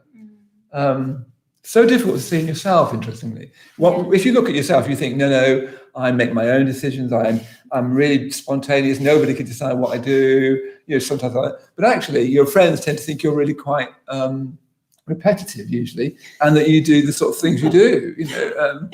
I mean, my friends. So, anyways, it's sort of interesting that I think we are so drawn back to the familiar. Even if it's very painful, it's the world you know. Enlightenment, in a way, is everything you don't know. So do you see how and even Buddhist teachers can be like, okay, let's not go there, because that's a bit threatening. It's literally everything we don't know. I mean, what's odd about enlightenment, because really, strictly speaking, we don't know at all. Like we've no idea. Like, this metaphor of an oak tree to an acorn. An acorn would have no idea about the possibility of being an oak tree. But we do sort of have an idea. That's our wonderful birthright, is even in the midst of pain and difficulty, and even though, these golden figures, they can feel so remote and a bit rhetorical in a way, there is something in us that knows. But it's not I that knows, it's not me that knows, it's not my life. But there's something in us that hungers for it, even, that feels the absence of a full flow. It's like we're a flower that just wants to fully express itself, or an oak tree that in the middle of a park just wants to fully express its oak tree-ness. We human beings want to fully express our humanness. If we did that, our whole humanness fully expressed in all dimensions, what that would be the Buddha. That's a bit going off the point, but anyway, let's see if there's another question. Toby was wondering if there was a more compassionate way to teach Trungpa a lesson than burning his treasured possession. Oh, yeah. I don't know. I think Trungpa can probably take it. It's strong medicine, isn't it? But it's interesting, and Garavavati will unpack that more tomorrow. That it's like, well, it is a destructive act, isn't it? And Milarepa's doing it with Trungpa's best interests at heart. So I don't know. I think it's interesting. I was thinking about it. It's interesting to think about what we see as compassionate, because just being like really, really nice to someone, giving them what, comfort and like making sure they're okay. And sometimes actually that's not really the most wise and compassionate act, just being nice. I'm not saying that's what you're saying. I know your question is there another way? But I wonder if this sort of destructive and drastic act is also trying to tell us something about the nature of compassion, that it's not all nicey and I want to make everything okay for you, that actually a compassionate act can be very challenging. It can sort of throw us. It can really, really throw us. I'm just thinking of one of my really, really good friends, Dharma Sakya. I remember I'd arrive at her house every week for study. I'd study for about 4 years with a group of women. And she'd lead our study. She gave a lot to the study group. And every week I'd arrive late and I'd always have a different excuse. And one week I remember coming saying, so sorry I'm late. I was cooking brown rice and it just took much longer than I expected. And I remember someone else in the study group laughing, saying, God, that's such a Buddhist excuse that you're cooking the brown rice. And if you've ever been on an actual retreat where we eat together, you'll know brown rice features quite highly on the menu. So anyway, and I remember one day she invited me around to her house. She sat me down. She said, I was called Holly. And she's like, Holly, why are you always late? And I was saying, oh, well, I'm working and like I'm really tired and I've got to cycle a long way. And she just looked at me and said, I think that's nonsense. And I was like, whoa. She said, I think you're just not prioritizing it. And she's like, you're 28. The cycle ride should invigorate you. And I used to work 12-hour shifts as a nurse, and then I'd go and petition for women's rights back in the 70s. She's like, so I just think these are just excuses that you're tired. And what is really going on?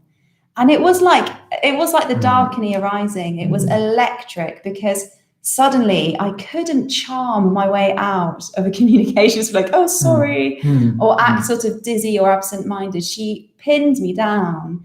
And then what happened was I was just really honest with her and I said, you're right. I leave it to the last minute. I'm not being very organized. And I could be really, really honest. And then mine and her friendship really deepened. And it was a gift. And we're still such good friends, years later. She's one of my sort of precious friends, actually. And what I value is her uncompromising challenge. And I know that she won't pander to me wanting an easy life. So I think there's something in this sort of Milarepa's uncompromising destructive act, which is an act of compassion. Yeah, that's really good. That's really good. I mean, I was going to be a bit provocative and say that I think that the idea of compassion is one of the dangers to modern Buddhism. I think there are two main dangers to contemporary Buddhism in the so-called developed world. It's not that developed, is it? No. Anyway, the so-called developed world. But I think it's that can be the idea of calm and well-being. I think that you can sort of think that that's what Buddhism is about. So if it doesn't make me calm and feel well-being, then is not helping. Yeah. And I think the idea of compassion is similarly a danger to modern Buddhism, because unfortunately, the word compassion, you sort of think you know what it means. Most people kind of don't think they know what wisdom means. The word wisdom tends to make you think, oh, it's probably a bit, probably don't know that, but you tend to weirdly think you know what compassion means. Yeah. Compassion in Buddhism is enlightened. I mean, I remember Gaon Bante saying, somebody said a question like that to Bante, and he said, compassion is enlightened emotion, so you don't know what it is. You actually don't know anything about it. It's exactly co-equal with wisdom. It's as mystical as wisdom. But we tend to, unlike wisdom, I think we tend to think we know what it is. It's being nice, it's being conciliatory, it's being, compliant and so on. And of course, don't try it at home. Don't think, oh, great, I'll go and burn somebody's books. The idea is that Rachungpa is an image for us, not Milarepa. So don't try this like Batman and Robin. Don't try climbing buildings at home. So do not burn your friends' anything actually, and then say I'm being compassionate. That won't be good. That would be a disaster. That would be a disaster. But I think it's better to think we don't know what compassion is. And it's more likely to be tough. I think you're right. I think it's more likely to be Buddhist compassion is about what's in your real interests. And I fear, and perhaps I'm wrong about this, and perhaps I'm overstating it, but I fear that the idea of compassion, which is nothing to do with what Buddhism means by it, will gradually soften out the real issues. You're going to die. You need to be receptive. You need to learn. I mean, I say you, I mean me, and I fear that we'll use the idea of compassion to create a sort of nice Buddhism, which won't really help anyone. Be careful with that, though, because I've also seen people say things like that and then act in a way which actually is I just think, actually, no, that's nothing to do with compassion or wisdom. It's just being unpleasant, and we don't want that. But also, I want to, and I hope you want to, and I know Garavavati does, is to be taken seriously. Like what happened in that interaction with Dharmasakya, is she took you seriously as a person who's trying to grow. She didn't just say, Also, if she had just done that, she'd be lying. She probably just knew that's rubbish, isn't it? How you say that is tricky. But if you're not, weirdly, the idea of compassion can lead you into just not telling the truth. And I don't think not telling the truth helps people, generally speaking. So I think we have to be sort of careful of that. And it's striking to me that your friendship arose out of that. So often friendships rise out of a bit of a moment of truth-telling. Actually, here's never mind this sort of social discourse that we're doing where I say this and you say this. You actually tell you here's what I think, and you might not quite like it. It often needs a bit of that. You need to be careful with, of course, but you need to also be careful with the ideas that we know what compassion is. But look, perhaps we better move on. Okay. I'm looking at my list of things I'm supposed to do. Oh, yes. So we're going to be drawing to a close now. I want to ask you once again to give money. Let's put that right up front. So many of you have given money already. So thank you very, very much to those of you who have given. I was looking at some of the things you've said as well when you've given. It's very, very touching. Just the appreciation. I've just been also, yesterday I had a team meeting with the teams from Sheffield, Brixton, Dublin, and Cambridge. I always forget one of them. It's like, anyway. And they were just expressing so much appreciation. I just had a team meeting for everybody on the team, and they were expressing so much appreciation. So thank you very much for giving. That's the good news. The not so good news is so far we've only raised £8,000 of our aim of raising £20,000. The reason we had that kind of aim of raising £20,000 is because we're losing a lot of money because we've closed our retreat centre for Drasana. That we're losing about that amount of money a month. So what we wanted to do with this retreat, if at all possible, it may not be possible, but I hope it is possible to raise £20,000. So far we've only raised 8. Great that we've raised 8, but it'd be really, really good if we could raise 20. I mean, let's just go for it, is what I was thinking. Let's just sort of try and go for 20, and not try to, let's just do it. Actually, I was thinking, I was thinking about this earlier, and actually, if any of you have got 5 to 8 million, that would be even better, if it's, whilst we're here. Because, on this retreat, we've had 1,500 people subscribe to this. And I'd love it if 1,500 people could come to the London Buddhist Centre. You could come, but you won't be able to get in. So we really need 5 to 8 million, is my guess, to extend the Buddhist Centre. If those of you are around, it would have to knock down the whole of the rest of the premises we own, the larder, the bookshelf, the courtyard, knock it all down and build a huge shrine room, so that, because we're getting all people from all over the world, like Nina from New York, Pedrag from Belgrade, we're always using those, but people from all over the world. I think it's really important that you can come here. We'd like to make it possible so in the future you could come here and live here and work here for a year. We've got this idea of a project that does that. Live here and work here for a year. To do that, we need a new centre, a bigger centre. We need bigger, more offices. So yeah, if you got 5 or 8 million, that's my broad guess. Let's go for 8 because. Aim high. Sorry, aim high. Well, also it's very expensive building in London. Even suspending a parking bay is expensive, as we discovered when we built before. So that might be a bit more than you can give. But if you can, we could really do that, so that you could all come to the London Buddhist Centre, at least come for a visit, but come for a year, come for a day, come for a retreat, come to the classes. That's what we want, because the world needs that. Then what the world needs, actually what the world doesn't need, is lots of goodly people telling you good stuff. I mean, that's good. I mean, we've been marvellous. But what it really needs is a community, isn't it? We need, like when I came here, I was 25, I was a mess. I was a complete mess, hard to believe now, but I was a complete mess. I'm not exaggerating.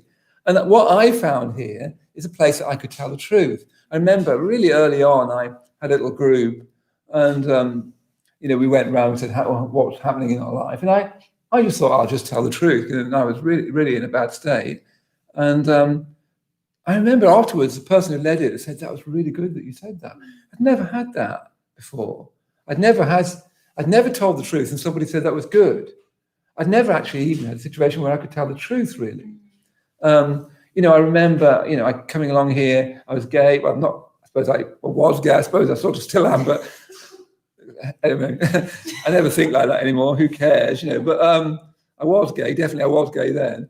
And one of the things I love, I'm a bit gay now. But what I really loved about being here is that I could be gay, and nobody made an issue of it, and everyone was perfectly, open. Nobody made an issue of it. But I wasn't condemned to be gay. I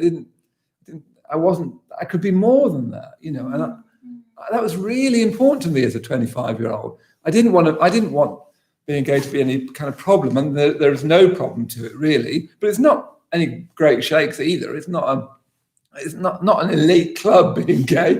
I wanted to live. I just wanted to live my life. I wanted to explore things. I wanted to follow an ideal. And I found that I found here a community I could do that. It's a community of friends, a community of generosity. Even though this is looking great online, I'm really pleased with how it looks. But actually, you and I are volunteering. Wayne's come over from the depths of South London with his newly grown beard to volunteer. Sanjay's taken the week off working for government, which is, as we speak, is toppling because Sanjay's not working for them because he's doing the Slack channel. So it's not like the money goes to Sanjay. He actually earns. Anyway, never mind. It's not going to Wayne. It's certainly not going to you or me. I mean, we look marvellous, but it's not going to us. It all goes into support. What we get is support. We're not paid. We're just given enough to live on, and so that we can then teach the Dharma. But really, we need a much bigger centre. We need at least to start to create a recording studio so that we can continue doing this after lockdown, if such a thing happens. So it'd be really great if we could get this, get to our £20,000 target is the word. Yeah, it would be really, really great. So if you have given, how about giving more if you possibly can? I bet you could give a bit more, even a tiny bit more. I bet you could. If you haven't given, we've got this lovely day tomorrow. We've got a drawing thing in the afternoon because we want to reference the fact that it's Saturday. We've got Yarn of Archer teaching in the evening, which is just be, cancel everything to watch that. Who's teaching at 10 o'clock? Remember? Yarn of Archer. Yarn of Archer teaching at 10 o'clock as well. It's like a Yarn of Archer day. We've got Samsara doing drawing and on Zoom in the afternoon. We've got this lovely day, and then we have a special puja at the end of it. Why don't you just think tomorrow, and I'm just going to give? I'm not going to be like Rupa Chungpa and watch goat pornography. Don't do that. Don't do that joke. Sorry, sometimes my jokes go too far. Garavavati knows. Good job, you're here. Just how about you sort of give to the community tomorrow and help that way. Okay, look, I've gone on far too long, so let's finish. I'll go off screen. And we're going to finish by Shall I stay here? Oh, great. Okay. We'll finish as usual by finishing with Milarepa again, because in a way that it's the voice of enlightenment.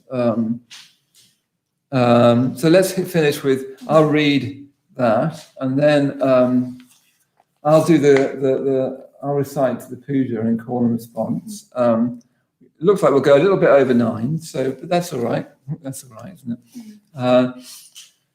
At the end of the Threefold Puja, and everyone here will do the response. So you join in at home. So Yarn of Archer was saying, just do it.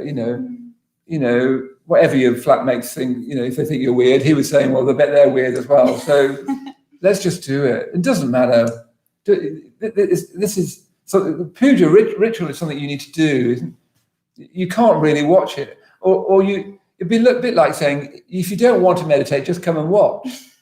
But you've no idea by watching somebody meditate what it feels like to meditate. You have to do it. The same with ritual. Really, you have to sort of do it and actually do it. Like put yourself into it a bit, risk that. Gosh, we can be so kind of skeptical and as if we know stuff. All the puja is saying is like, tell you what, I don't know stuff, and I don't know I talk about the universe in my mind, no idea what that means. So let's just open up and hope to be in touch with more. Yeah, that's all rituals do. You don't need to worry about the words and so on. You definitely need to worry about Milarepa's words, but you don't need to tune in too much of what the words mean of the puja. They're just saying, I just want to open up.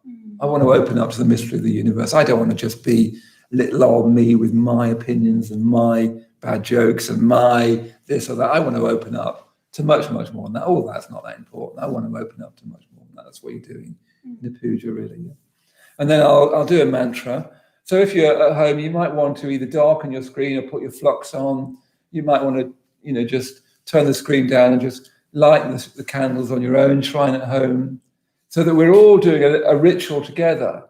Wouldn't that be beautiful if everybody now in their home is there? You're all lighting your candles, you're all lighting incense, just as we've lit it here. It's as if this shrine is coming into your house. Like you're lighting candles for this shrine, and you're lighting incense, and you're saying verses, and this shrine is your shrine. Because even though this is a wonderful shrine, it's your heart that makes the shrine. If you, in this little ritual, feel moved and wanting to devote yourself to the mysteries of the universe, then this shrine is in your room. Yeah, the Buddha is with you. Yeah, perhaps even more than with us. So we'll then make offerings to our shrine, and I suggest you make offerings to your shrine as you do that. And then what we'll do is we'll finish by Wayne and Sanjay will, at the end, I'll say, good night, and then we'll just have a pause, and Wayne and Sanjay will just blow out the candles and turn out the lights that shine on us, and just leave the light on the Buddha. And what I suggest is you just sort of flip down the lid of your laptop then, because otherwise, it's like, especially on YouTube, you just go back into your favourites. So just flip down the lid of the computer. That'll do for tonight. Get yourself a hot chocolate and read a book, or whatever you need to do. Have a bit of a quiet night after this. Yeah? So that's what we'll do. So just close your eyes for a minute, and we're going to hear the voice of Milarepa, an uncompromising voice of truth is what we got with Milarepa. No compromises. It's the truth, yeah? And he's saying you're going to listen to the truth or not.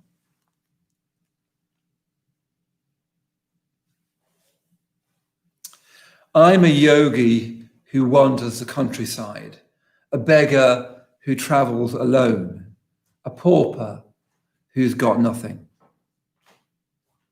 I left behind the land of my birth, turned my back on my fine house, and gave up my fertile fields. I stayed in isolated mountain retreats, practiced in rock caves surrounded by snow, and found food as birds do. That's how it's been up till now. There's no telling the day of my death, but I have a purpose before I die. That's the story of me, the yogi. Now I'll give you some advice. Trying to control the events of this life, trying to be so clever, always planning to manipulate your world, involved in repetitive social relations.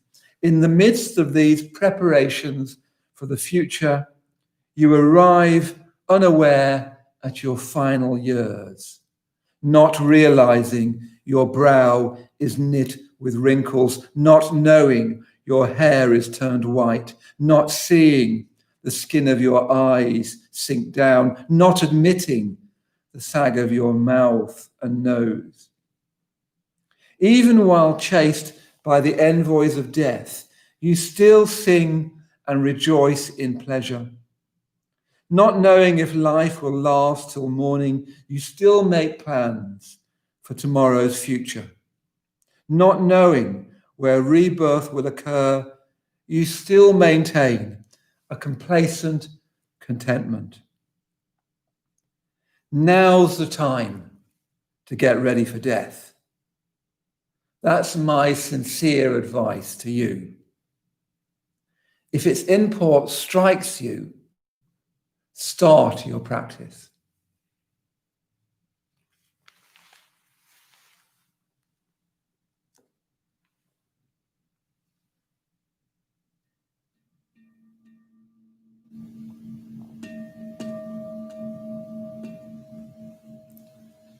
Threefold Puja, opening reverence.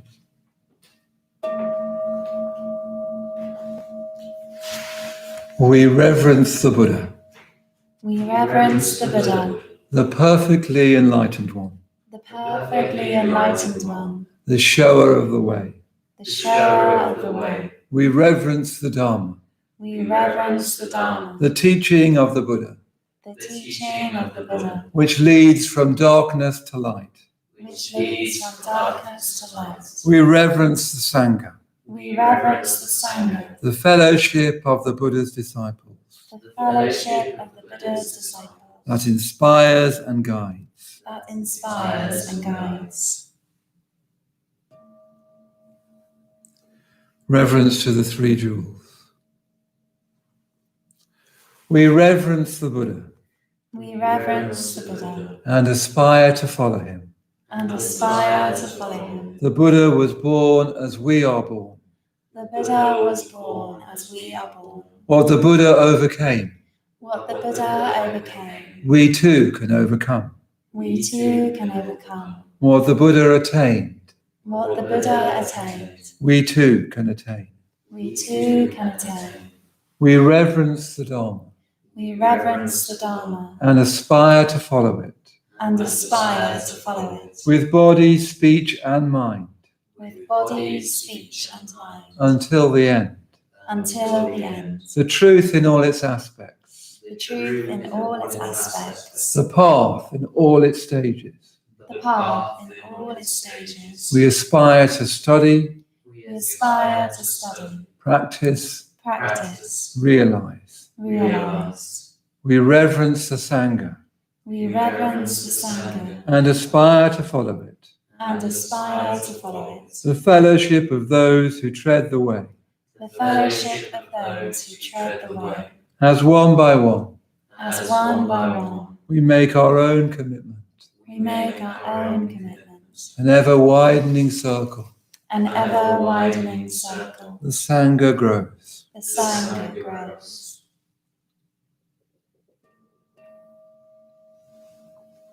Offerings to the Buddha.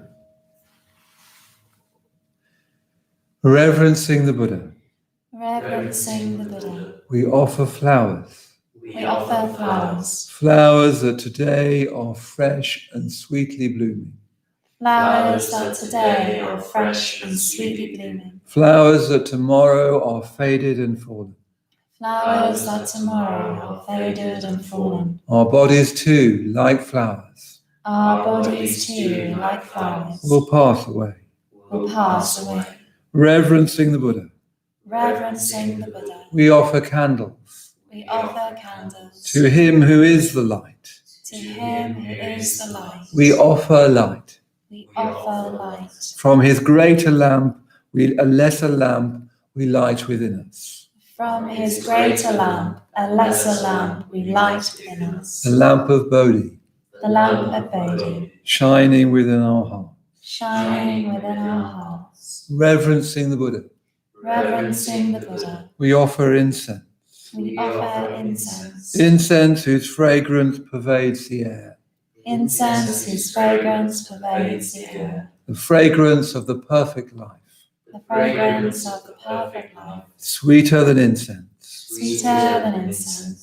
Spreads in all directions. Spreads in all directions. Throughout the world.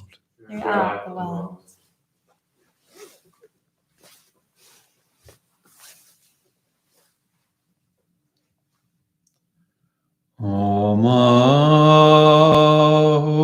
Om Vajra Guru Padma Siddhi Om Vajra Guru Padma Siddhi Om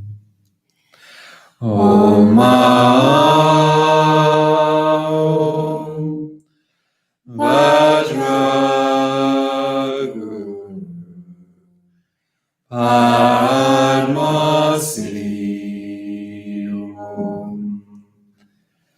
Om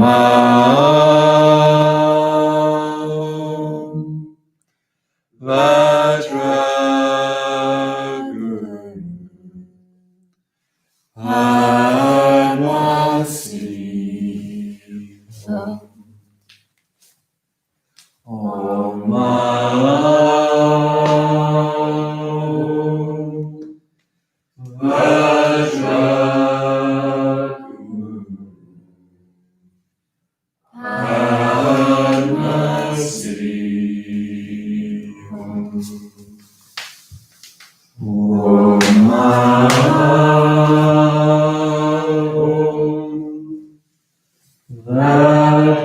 Vajra Guru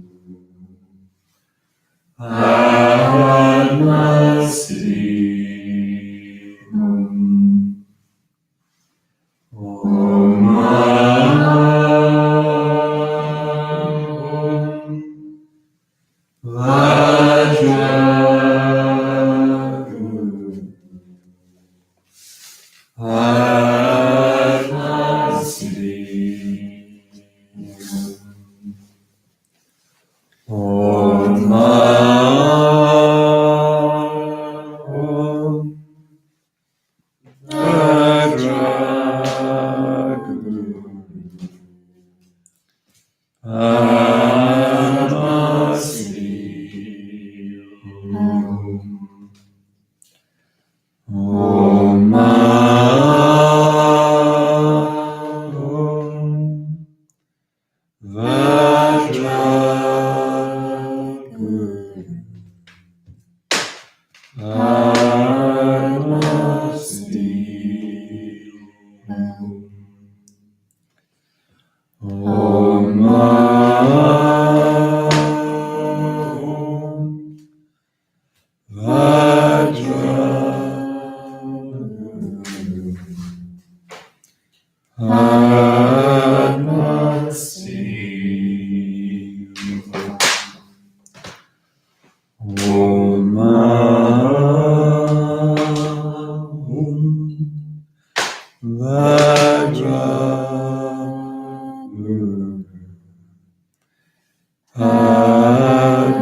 Okay, so that's all we've got time for tonight. So I'll ask Wayne and Sanjay to blow out the candles, and we'll see you both. Both? Oh. Oh. We'll see you all tomorrow.